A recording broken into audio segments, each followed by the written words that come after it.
trimester pregnancy belly bump disappeared, and I've been popped for weeks.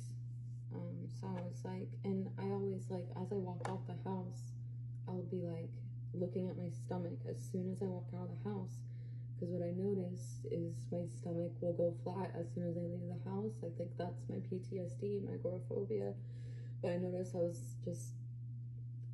was talking about some things with my mother this morning that really stressed me out, and it had to do with birth and hospitals and that kind of thing. And my belly disappeared, and I thought, okay, I know my PTSD triggers my stomach muscles and a tensity throughout my whole body that causes my stomach to hide, my baby to hide.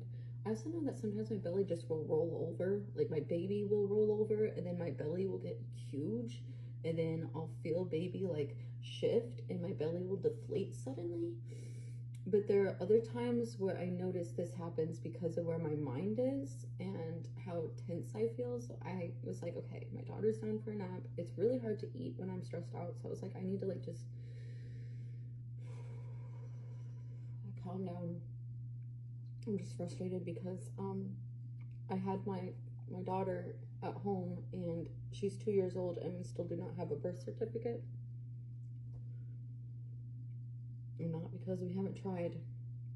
We have called, we have sent in for the last 2 years, we sent all of the documentation that they have asked for us to send, to the point that they ask for us to send what we've already sent in. And so they have our original copies, they have the second copies, they have everything they've asked for.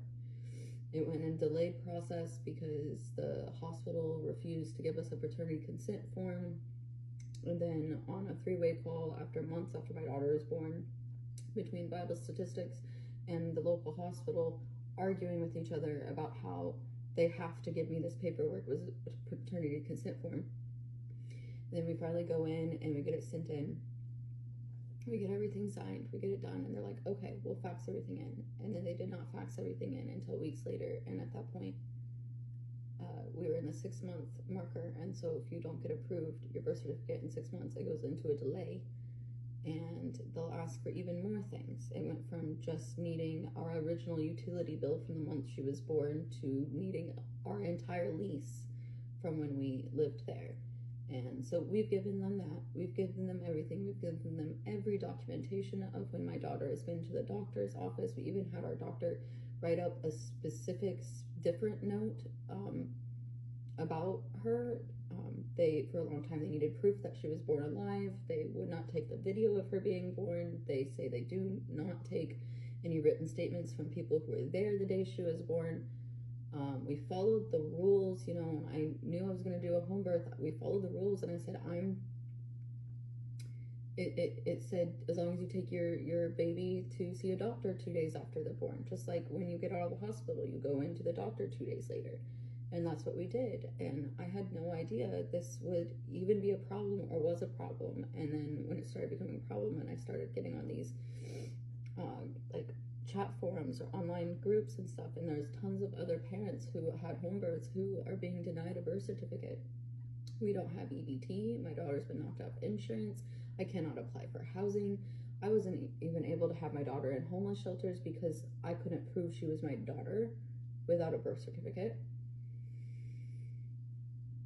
And so talking about this with my mom, and she's like, you know, you can't just give up. And I'm like, we're not giving up. We've tried. We've sent them everything they've asked for, and then some, and they can just deny it. And the first paperwork that they sent us that said everything we need to send in said that they have the right to deny any of the paperwork that we send in, that they don't have to approve it, even though they say to approve, you need this documentation. We've sent this documentation. They still don't have to approve it. That the people who are in a 2-year birth certificate delay, the only way they were able to get their birth certificate was when they had an attorney.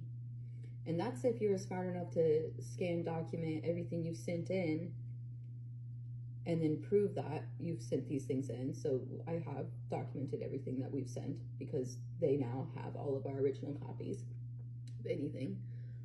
because they said that was the only way they would approve us, and they just didn't. We've had to notarize everything. We've done certified mail. They'll say that they didn't get the mail, even though we contact the post office, and they're like, oh yeah, you paid for certified mail. We can tell you they got it. And I realized my stomach just went really flat because of how stressed I was because of this. I listened to Free Birth Society podcast because it is comforting to know that I made the right choice not having a baby in a hospital, but it's discrimination why they're not approving my daughter for a birth certificate. A lot of the people I get on the phone with, they'll say, well, you should have thought about that before you had a baby at home. Or maybe you should consider the safety of your child. And I'm just like, excuse me? I think the safest place for my child to be born was at home. I'm just really frustrated. So anyways, I thought I'd chill out and cut up some cucumbers, and I'm out of ranch. So if you don't like watching someone get really messy with their fingers and like finger licking ranch, and yeah, I didn't give a fuck. But I was listening to this podcast as I do, recording myself, and I caught my stomach, my baby, flip. My belly just got huge again. I was like, I have to catch this on camera because no one will believe me if I don't have the proof. And it's like right now, my baby's kicking. I can have someone hold my belly and feel kicks. But I don't look like a third trimester pregnancy at all. This is just my belly not pregnant. This is what I look like maybe when my uterus is a little more swollen or I'm on my period. But I'm gonna post these videos. Fuck it. But it's crazy because you see it, you see me bloat huge, and then I go small again. This is why doctors won't believe me, because I go in and they say, oh, I thought we were doing a sonogram for this far along. You're not even that far along. Let me just, no, I am. I'm going to have a baby. And I just feel crazy posting this because I know last year I was like, guys, I'm gonna have a baby, and then I never had a baby, and then I had to find out there's a tumor in my ovary.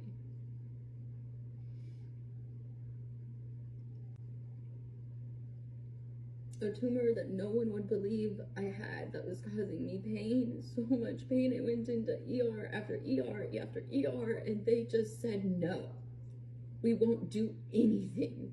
We won't look inside your body. We won't give you a scan. What you are saying you think you are having, you would obviously be in pain if you had that. And I'm like, I am in pain, and they don't believe me when I say it. I don't know what I'm supposed to do. How do people who are in pain present? Because, like, I'll sit in the ER, hands clenched, trying to get through what was ovarian torsion that felt so similar to contractions, to labor.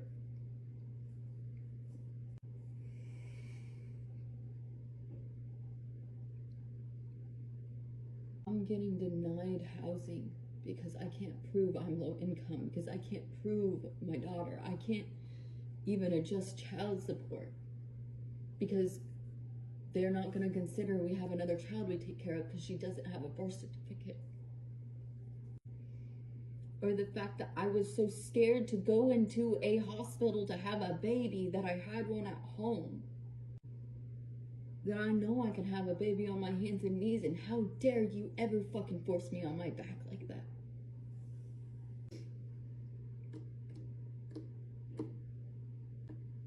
I have PTSD from hospitals,